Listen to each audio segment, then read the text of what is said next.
जन्माष्टमी की शुभ अवसर पर आप सभी को ढेर सारी शुभकामनाएं। आज है जन्माष्टमी पर्व, इसलिए आज कृष्ण जन्म से आज का महाभारत पर्व आपके समक्ष उपस्थापन करेंगे। जब कंस ने वसुदेव के साथ अपना प्रिय बहन देवकी का विवाह प्रस्ताव किया और धूमधाम से वसुदेव और देवकी का विवाह करवाए और विवाह करने के बाद खुद सारथी बने उनको विदाई करवाई। विदाई के समय आकाशवाणी हुई कि हे कंस, तुम जिस वसुदेव और अपनी प्रिय बहन देवकी का विदाई कर रहे हो, सारथी बने हो, उसी देवकी और वसुदेव का 8वां पुत्र तुम्हारा वध करेगा और मथुरा को तुम्हारे अत्याचारों से मुक्ति दिलाएगा।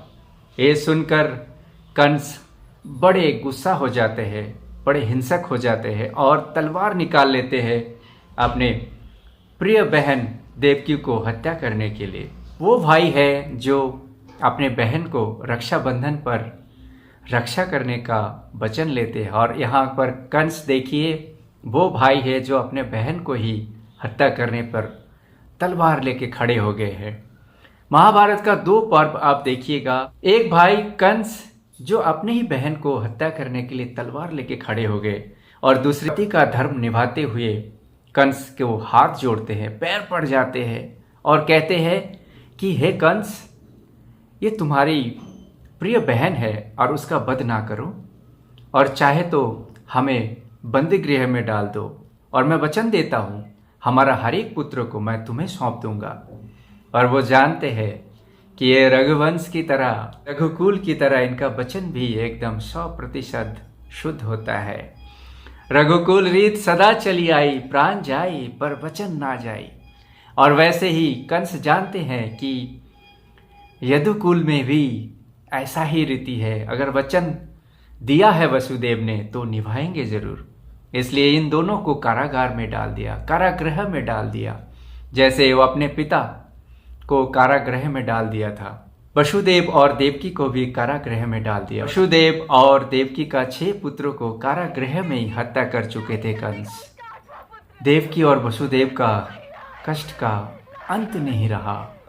अब उसके बाद जब अनंत गर्भ में आते हैं, अनंत यानी कि शेषनाग यानी कि बलराम जी देवकी के गर्भ में आते हैं, रोहिणी जी आते हैं और वो गर्भ को देवकी से अपने गर्भ में स्थानांतरित कर लेते हैं। जब राजबद्ध ने कंस को समाचार देते हैं कि देवकी के गर्भ में तो कोई गर्भ भी नहीं है, कोई शिशु ही नहीं है, तब कंस आपने ही दुर्भाग्य पर अट्टहास्य करते हैं, क्योंकि कंस की दुर्भाग्य उसके साथ आंख में चोली खेल रहे हैं। उसको ये नहीं पता कि सप्तम गर्भ जो अनंत है, जो जिसका अंत नहीं है, वो जन्म लेने के लिए तैयार हो चुके हैं माता रोहिणी के गर्भ में। फिर आते हैं अष्टम गर्भ, जो कि कृष्ण जन्म, जो कि इस कंस को हत्या कर, कंस को नाश कर के ब्रज भूमि को, मथुरा को उसके अत्याचारों से मुक्ति दिलाएगा। उस दिन था बुधवार, अर्धरात्रि बुधवार के दिन, और नक्षत्र था देवनी दूनी दुंदुभी और तार मध्य सरमन। नक्षत्र के बीच में कृष्ण पक्ष बुधवार के दिन अर्धरात्रि में सारा कारागृह को आलोकित कर कृष्ण का जन्म हुआ। और कृष्ण जन्म होने के बाद ही आकाशवाणी होते हैं कि हे वसुदेव, ये बालक कोई साधारण बालक नहीं है, ये कंस के अत्याचारों से ब्रज भूमि को, भारत भूमि को मुक्ति दिलाएगा और इसे यमुना पार ले जाओ और अपने मित्र नल के घर में इसे छोड़ आओ। फिर देवकी कहने लगती है कि आप इसे कैसे ले जाएंगे यमुना पार, आप में तो बेड़िया पड़ी हुई है। तो तभी भगवान देवकी और वसुदेव का बेड़िया काट देते हैं और फिर देवकी कहने लगते हैं कारागृह के इस लोहे का दरवाजे को क्या करेंगे और द्वारपाल को क्या करेंगे। फिर वसुदेव कहते हैं कि मैं कुछ क्या करने वाला, जो है जो करेंगे भगवान ही करेंगे। जिसने मेरा ये भेड़िया काटी है वो द्वारपालों को भी देख लेगा और द्वारों को भी देख लेगा। द्वार खुल गए और सारे द्वारपाल सो गए। इसी रात को वसुदेव ने यमुना पार करके नंद राय के घर में ले जाने के लिए तैयार हो गए हैं। काफ़ी अंधकार है और मेघ जानते हैं कि ये कृष्ण है, भगवान का जन्म हुआ है और देखने के लिए बार बार निछावर हो रहे हैं और वर्षा किए जा रहे हैं और दामिनी दमक दमक कर चमक रहे हैं ताकि उस मुखड़े का दर्शन हो जाए, भगवान श्री कृष्ण का मुखड़े का दर्शन हो जाए। और यमुना जो कि सूर्य की पुत्री है और यम का बहन है, वो जानती है कि ये साधारण नर नहीं है, ये नारायण है। इसलिए कृष्ण के चरण को स्पर्श करने के लिए वो जमुन जलराशि बढ़ते चले जा रहे हैं ताकि एक बार भगवान का चरण का स्पर्श मिल जाए। और उतने में जैसे जलराशि बढ़ते हुए उनके नाक तक पहुंच जा रही थी, तब ये देखते हुए कृष्ण ने स्वयं अपना चरण को नीचे झुका दिया और यमुना को भी अपना चरण स्पर्श दिलाया और वसुदेव के भी रक्षा किए हैं। भाद्र का महीना था, यमुना का जलराशि काफ़ी भयंकर था और वसुदेव को पता ही नहीं चल रहा था कि किस तरह से मैं इस यमुना को पार करूंगा। तब भगवान योग माया के रूप में एक सियार को प्रकट कर देते हैं और वसुदेव देखते हैं कि एक सियार छप छप छप छप कर अपना यमुना को पार कर रहे हैं। इस दृश्य को देखते हुए वसुदेव समझ जाते हैं कि जैसे अगर ये सियार यमुना को पार कर सकते हैं तो हम भी कृष्ण को लेके यमुना पार कर पाएंगे। तो यमुना पार करके नंद राय के घर गए। मित्रता हो तो ऐसी, नंद राय जैसे अपनी पुत्री नंद कुमारी को वसुदेव को सौंप दिए और ये कहा, जब कंस कारागृह में आएंगे तो आप उसे क्या बताएंगे? तो हमारी पुत्री को ले जाइए, हो सके तो इस पुत्री को देख के कंस का मूड बदल जाए। तो आप इस मेरे पुत्री को ले जाइए, क्योंकि इस पुत्री का जन्म हुआ यशोदा को भी नहीं पता है, वो तो अचेत पड़ी है। आप इसे ले जाइए, आप इसके विस्तार से इसे एक बार जरूर देखें और मैं भी आपके साथ कृष्ण जन्म का महोत्सव को मैं भी उपभोग करूंगा, मैं भी देखूंगा आपके साथ।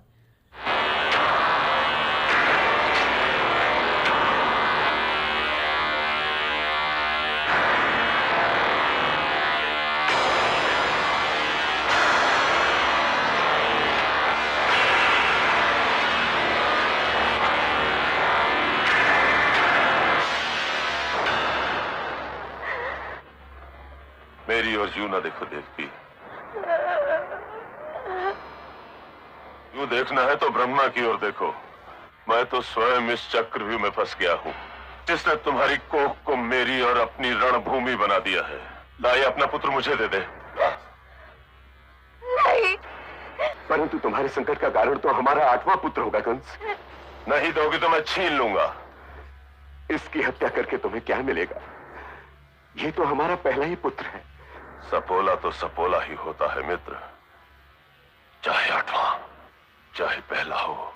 इतना निष्ठ, इतना निर्दयी तो न बनकर ये बच्चा तेरा भांजा है। भगवान से डर। मेरी ओर आता हुआ ब्रह्मा का पहला बाण है, भांजा नहीं। मैं उन 8 बाणों को काट के फेंक दूंगा और उसके तुणीर में जो 8 बाण है।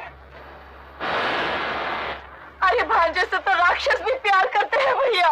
भैया कहकर मुझे निर्बल बनाने का प्रयत्न मत कर देवकी। मेरी हत्या कर दो, नहीं तो इसकी हत्या क्यों करते हो भैया? मुझे अपना बच्चा दे। ना रहेगी देवकी, ना ही जन्मेगा उसका 8वां पुत्र। बताओ बच्चा दे। नहीं भैया,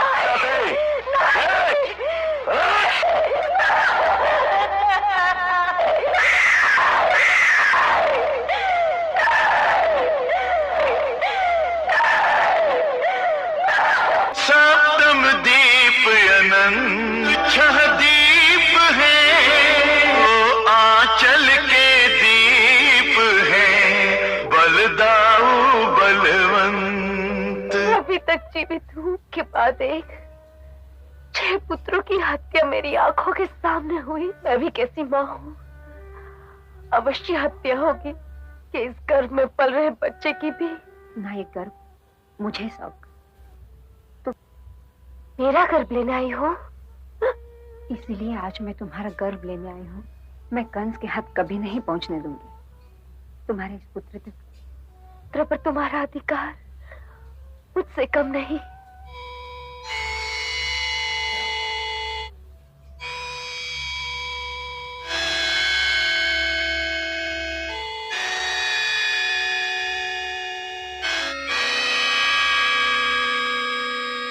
हाँ महाराज। ये तुम क्या कह रहे हो राजवैद्य? समझ में नहीं आ रहा ये क्या हो गया। मैं भी आश्चर्यचकित हूँ, कैसे हो गया। परंतु आज गया तो गर्भ का पता ही नहीं। अभी परसों तक तो गर्भ था। कहीं ऐसा तो नहीं, गर्भपात तो नहीं हुआ? नहीं महाराज। कि उसने समय से पहले ही जन्म ले लिया हो?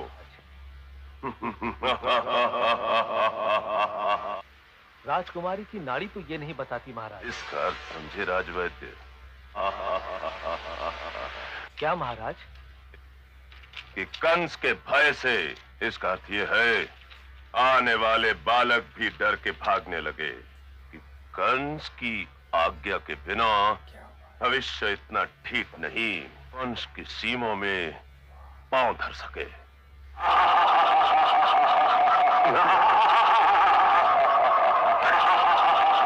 हमारी प्रतीक्षा समाप्त होने ही वाली है।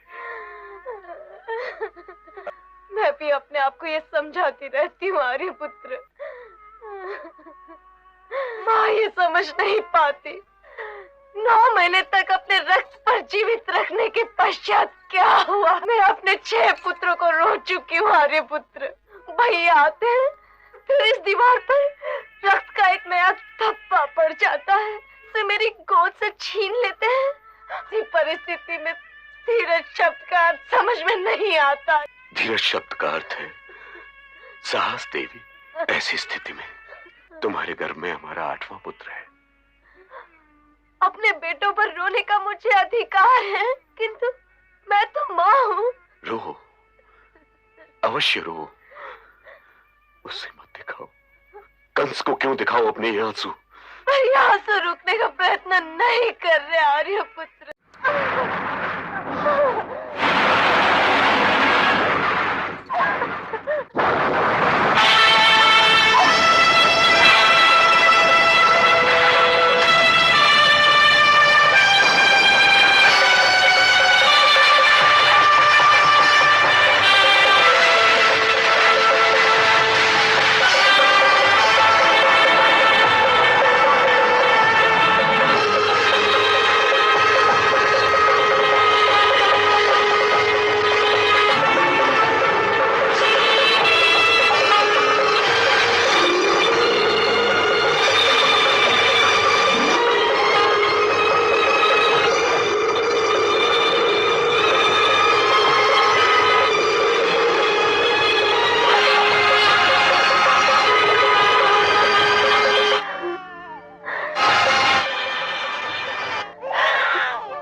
हमारे 8वें पुत्र ने जन्म ले लिया है। कंस को यह समाचार मिलने दो। इस पल भर के अतिथि को मेरे गोद में रहने दीजिए आर्यपुत्र। ये हमारा 8वां पुत्र है, ये पल भर का अतिथि नहीं। मैं इसे जी भर के देख तो लूं। ये उस कंस का नाश करेगा। यह बालक वसुदेव उज्जवल भविष्य है। मानव जाति का यमुना पार ले जाओ इसे और अपने मित्र गोकुल में नंदराय के यहाँ छोड़ आओ। आपकी तो बेड़ियां पड़ी हुई है, परंतु आप जाएंगे कैसे? मेघा देव की भगवान ने हमारी बेड़ियां काट दी। कंस के द्वारपालों का क्या करेंगे? आप इन लोहे के द्वारों का क्या करेंगे? जिसने ये बेड़ियां काटी हैं, मैं कौन होता हूं कुछ करने वाला? और द्वारों को भी, वही द्वारपालों को भी देख लेगा।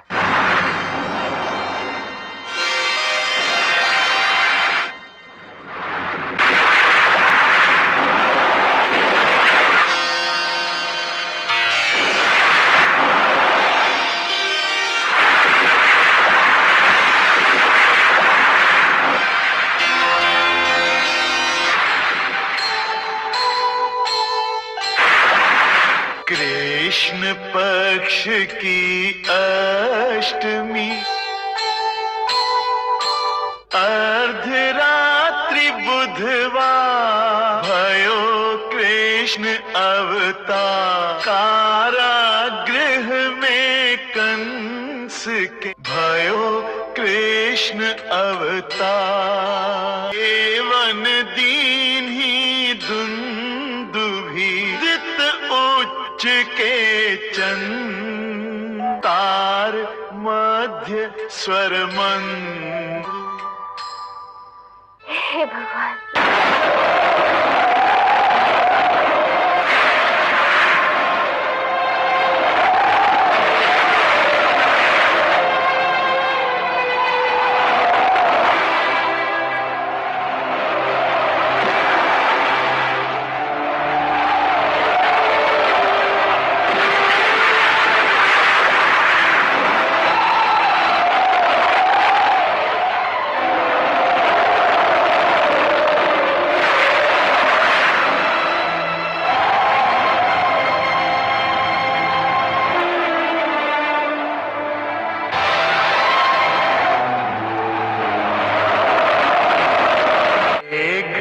छावर हो रहे,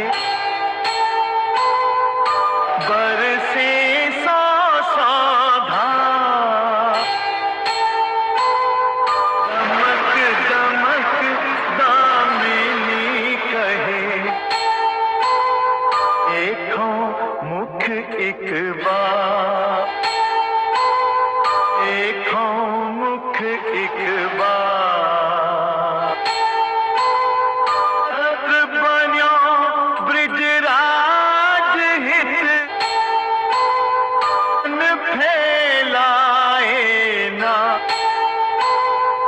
मथुरा तेरे त्याग से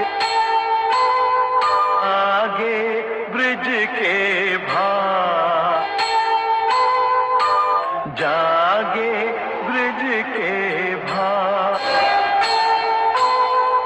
आने जमुना जग नहीं, हरि को अवतार, पावन पद पर सन चढ़ी, जमुन जलधार, जमुन जलधार, आर मध्य वसुदेव जब कुलाए असहार, हरि ने रवि सुताहित, यो चरण लटका, चरण लटका। वसुदेव जी आइए, भीतर आइए।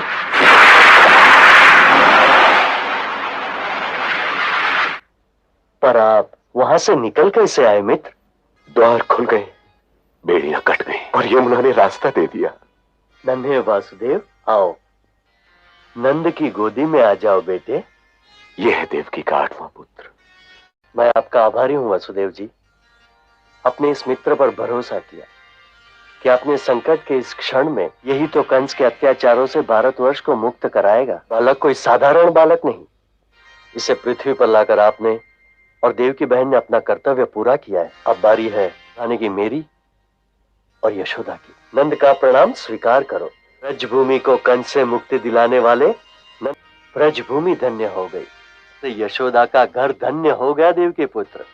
अगर आपको कृष्ण जन्म पर्व अच्छा लगा हो, हमारा ये वीडियो अच्छा लगा हो, तो एक लाइक जरूर करें। और कृष्ण जन्माष्टमी पर्व पर आपको एक बार फिर से ढेर सारी शुभकामनाएं देता हूँ। चैनल को सब्सक्राइब कर आगे देखते रहिए हमारा ये महाभारत का पर्व। मिलते हैं एक और पर्व में, तब तक के लिए जय महाभारत, जय श्री कृष्ण।